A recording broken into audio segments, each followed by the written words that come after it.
बच्चों, आज हम पढ़ेंगे कैदी और कोकिला, जिसके कवि हैं माखनलाल चतुर्वेदी जी। माखनलाल चतुर्वेदी जी ने इस कविता में कोकिला से, जो कवि है, कोकिला से अपने मन की जो व्यथा है वो कहना चाहता है। ये कविता उस समय लिखी गई है जब अंग्रेज लोगों ने हम भारतवासियों को गुलाम बना रखा था। तो उस समय यहाँ कवि अपने दर्द को यहाँ लिख रहा है। देखिए क्या कहता है।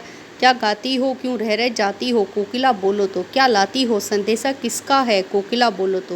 यहाँ कोयल से कवि कहता है कि तुम क्या गा रही हो और क्यों रह रह कर बीच बीच में रुक जाती हो। क्या लाती हो, किसका संदेशा लाती हो, यानी किसके बारे में तुम हम मेरे से कहना चाह रही हो। अब इसके आगे वो बताता है, ऊंची काली दीवारों के घेरे में, डाकू चोर बटमारों के डेरे में, जीने को देते नहीं पेट भर खाना, मरने भी नहीं देते तड़प तड़प रह जाना। यहाँ पर जो कवि है वो कैद है, अंग्रेज़ों की कैद में है। तो वो कह रहा है कि काली जो दीवारें हैं, यहाँ पर मैं जेल में कैद हूँ, डाकू हैं, चोर हैं, लुटेरे हैं, सभी हैं, सारे लोग मुझे जीने नहीं देते और ना ही पेट भर खाना मिलता, मरने भी नहीं देते। मैं मरना चाहता हूँ लेकिन मर भी नहीं पाता, तड़प कर रह जाता हूँ। अब जीवन पर सारे दिन कड़ा पहरा है, शासन है या ये जो शासन है या काली अंधेरी रात है। इस हिमकर निराश भी चला, रात भी काली, इस समय काली माँ जगी क्यों आली। अब वो कह रहा है कि इस निराशा के समय में जब रात हो गई है, अंधेरी रात हो गई है, तब तुम इस काली रात में क्यों जगी हो और क्यों तुम यहाँ आई हो। यहाँ पर कोकिला को कि कोयल जो है वो दिन में गाती है लेकिन रात में कोई भी हम पक्षियों को नहीं सुनते।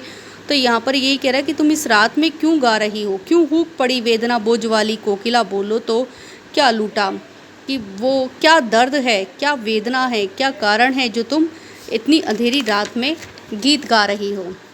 मृदुल वैभव सी रखवाली, कोकिला बोलो तो। तुम तो मीठा गाने वाली हो और तुम रात में क्यों रो रही हो, मतलब रात में क्यों गा रही हो। क्या हुई बावली अर्धरात्रि को चीखी, कोकिला बोलो तो। किस दानव दल की ज्वालाएं हैं दिखी, कोकिला बोलो तो। तुम कैसे पागल हो गई हो जो आधी रात में चीख रही हो, कोकिला कोयल बोलो तो। क्या तुम्हें कोई दानव दल की, यानी कि अत्यधिक ज्वाला दिखी है, अग्नि दिखाई दे रही है जो तुम चीख रही हो, जो अपने दुख को यहाँ पर व्यक्त कर रही हो। क्या देख ना सकती जंजीरों का गहना हथकड़ी, क्यों यह ब्रिटिश राज का गहना, कोलू की चरकचू जीवन की तान, गिट्टी की उंगलियों पर ने लिखे गान, हूँ मोटा खींचता लगा पेट का जुआ, खाली करता हूँ ब्रिटिश अकड़ का कुआं, दिन में करुणा क्यों जागे रुलाने वाली, इसीलिए रात में गजब ढा आली। यहाँ पर तो वो कह रहा है कि क्यों रात को आकर यहाँ चीख रही हो, लेकिन फिर वो अपनी जो दुख भरी दास्तां है वो सुनाता है कि मैं जंजीरों का गहना पहने हुए बैठा हुआ हूँ और मेरे हाथों में हथकड़ियाँ बंधी हुई है। ब्रिटिश राज अंग्रेज़ों ने मुझे इन्हें पहना रखा है और लेकिन मैं फिर भी उन्हें गहना समझकर, यानी आभूषण समझकर पहने हुए हूँ, क्योंकि मैं चाहता हूँ कि मेरा देश आज़ाद हो। मैं कोलू चला रहा हूँ और जीवन की तान, आने वाले जीवन को लाना चाहता हूँ। मेरे हाथ जो है वो इसी कोलू को चलाते चलाते थक गए हैं और मोटा खींच लगा पेट पर जुआ, और मैं पेट पर जुआ लगाकर जो आटा जो पीसते हैं उसे पीस रहा हूँ, खाली करता हूँ ब्रिटिश अकड़, और मैं उससे जो ब्रिटिश है उसकी अकड़ को समाप्त करना चाहता हूँ। यानी कि मैं दुखी नहीं हूँ, परेशान नहीं हूँ, मैं मेहनत कर रहा हूँ, लेकिन मैं चाहता हूँ कि ये जो अंग्रेज़ लोग हैं इनकी अकड़ जो है वो समाप्त हो जाए। दिन में करुणा क्यों जगे रुलाने वाली, तुम दिन में जो है वो करुणा को जगाती हो और लोगों को रुलाती हो, इसीलिए रात में गजब कि शायद लोग ना भूलें, इसीलिए तुम शायद रात को गा रही हो। यानी कि दिन में तो तुम बताती ही हो कि हमें देश आज़ाद करना है, लेकिन तुम चाहती हो कि रात में भी लोग ना भूलें, इसीलिए तुम ये रात में गाना गा रही हो क्या। इस शांत समय में अंधकार को भेद रो रही क्यों हो, कोकिला बोलो तो। इस शांत समय में, यानी रात में बिल्कुल शांति होती है और उस अंधकार को चीरते हुए तुम क्यों रो रही हो, कोयल बोलो तो। चुपचाप मधुर विद्रोह बीज इस भांति क्यों बो रही हो, कोकिला बोलो तो। और तुम चुपचाप रहने वाली, मधुर गीत गाने वाली विद्रोह का, यानी कि उसके विपरीत क्यों गाना गा रही हो, तुम बोलो क्यों बीज इस तरीके के बो रही हो। काली तू रजनी भी काली, शासन की करनी भी काली, काली लहर कल्पना काली, मेरी काल कोठरी काली, टोपी काली, कमली काली, मेरी लोहो श्रृंखला काली, पहरे की कुकृति की व्याली, तिस पर गाली ए आली। यहाँ पर सभी चीज़ में काका शब्द की आवृत्ति हुई है। यहाँ अनुप्रास अलंकार का बहुत अच्छा मेल है। तो यहाँ पर बताता है कि रात भी काली होती है और शासन जो है, ये जो अंग्रेज़ों का शासन है वो भी काली करतूतों वाला है। जो मन में उठी कल्पना है, जो आशा है, वो भी काली होती आ रही है। और मेरा जो जेल है वो भी काला है, मेरी टोपी भी काली है और मेरा कंबल भी काला है। और यहाँ तक कि जिस जंजीरों में मैं जकड़ा हुआ हूँ वह भी काले हैं और जो पहरे देने वाले हैं उनके मन भी काले हैं।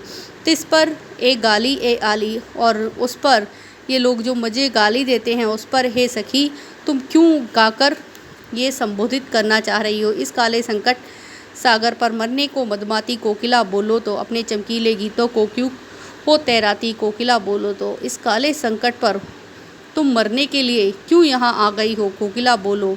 अपने चमकीले गीतों को, अपने सुंदर गीतों को क्यों यहाँ गा रही हो। जो दिन में गाने वाले हैं वह रात में इस समय क्यों गा रही हो कोकिला बोलो। तुझे मिली हरियाली डाली, मुझे नसीब कोठरी काली, मैं तेरा नभ भर में संचार, मेरा 10 फुट है संसार। तेरे गीत कहावे वा रोना भी मुझे है गुनाह, देख विषमता तेरी मेरी, बजा रही तिस पर रणभेरी। जो तेरी तू तो, अब यहाँ पर कवि जो है वो अपनी तुलना कोयल से करता है और कहता है कि तू तो हरियाली डाली पर रहने वाली है, लेकिन मेरा नसीब जो है वो काली कोठरी में है। तू पूरे आकाश में घूम सकती है लेकिन मेरा संसार तो केवल यहाँ पर जेल की 4 दीवार हैं जो 10 फुट ऊंची हैं। तेरे गीत जो है लोग उसे सुनकर खुश होते हैं, लेकिन मेरा अगर मैं रोता भी हूँ तो वो गुनाह समझा जाता है। देख विषमता तेरी मेरी, ये जो तेरा विपरीतपन है, तेरी वजह रहा तिस पर रणभेरी। और उस पर ये जो है रणभेरी जो है युद्ध की जो गीत हैं वो गाए जा रहे हैं। इस कृति पर अपनी कृति से और कहो क्या कर दूं कोकिला बोलो तो, मोहन का के व्रत पर प्राणों को आसव किसमें भर दूं कोकिला बोलो तो। मेरा जीवन तेरे से विपरीत है और मैं फिर भी यहाँ पर ये रचना कह रहा हूँ कोकिला तुम बोलो, तुम ये क्या करना चाह रही हो। मोहन के व्रत पर, मोहन किसके लिए, गांधी जी, मोहनदास करमचंद गांधी ने जो व्रत लिया था, प्राणों का आसव किसमें भर दूँ कोकिला बोलो तो। और मैं अपने प्राणों को उनके समान कैसे, किस तरीके से निछावर कर दूँ, यानी कि मैं किस तरीके से गांधी जी के कदमों पर चलूँ बोलो। इस तरीके से यहाँ कोकिला को संबोधित कर रहा है कवि और वो चाहता है कि ये जो अंग्रेज़ों का जो राज है वो किसी भी तरह से समाप्त हो जाए और वो कोकिला से, कोयल से अपनी तुलना करता है। इस प्रकार ये पाठ आपका समाप्त होता है।